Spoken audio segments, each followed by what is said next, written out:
Hi, this is Stephanie Manley with Copycat Recipes. Today I'm going to show you how you can make some delicious crock-pot chili.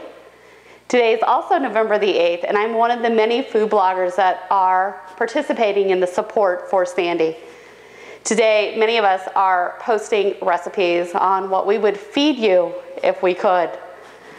First off, let me say my heart goes out to you, especially if you've been impacted by Sandy. Living in hurricane country here in Texas, I am familiar with hurricanes and the tragedy and havoc they can wreak on your lives. So my heart, again, goes out to you, and we're trying to do what we can to support you. So please click on the link that is listed in the description box, and this will give you an opportunity to donate to the Red Cross, if you like, for victims of Sandy. Secondly, I would just like to encourage anybody to support any of their local charities, churches, or any local organization that you participate in and give to these people. It's a horrible tragedy when you've been flooded, you've lost your home, and your life is not going to be normal for a long time. So let's talk about what goes in my crock-pot chili. I have chili meat.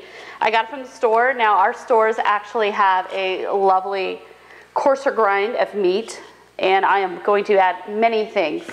You know, I grew up in the Midwest, so I put beans in my chili. I know here in Texas, many people don't. So let me tell you what all I'm gonna stick in here. I'm gonna stick a couple of cans of beans. Just grab any kind out of your pantry. Today I grabbed red kidney beans and pinto beans. I have a couple of cans of crushed tomatoes, a large can of tomato sauce. I also have about a cup of onion. I have about 2 tablespoons of garlic. I have about a half a cup of diced celery. And if you don't like celery, leave it out. I happen to like celery. I love the flavor of it. I have, yes, four tablespoons of chili powder. I have 1 tablespoon of cumin. I have 1 teaspoon of smoked paprika, and then I have 1 teaspoon of chipotle powder. Love that stuff. It's wonderful. It's smoky. If you don't have chipotle powder, you can leave it out. I know it's not readily accessible by everyone, but it should be. It's fabulous.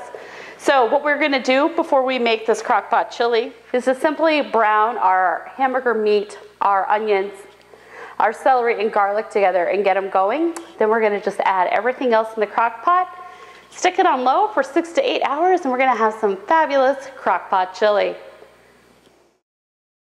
All right, so we're going to go ahead and brown off the chili meat here. You can see it's kind of a nice coarse ground. Regular hamburger meat's fine. If you just want to chop up a bunch of chuck steak, hey, that works too. We're going to brown this up to go ahead and get it to release some of the grease. And while that's browning, I'm going to go ahead and throw everything into the crock pot pretty much.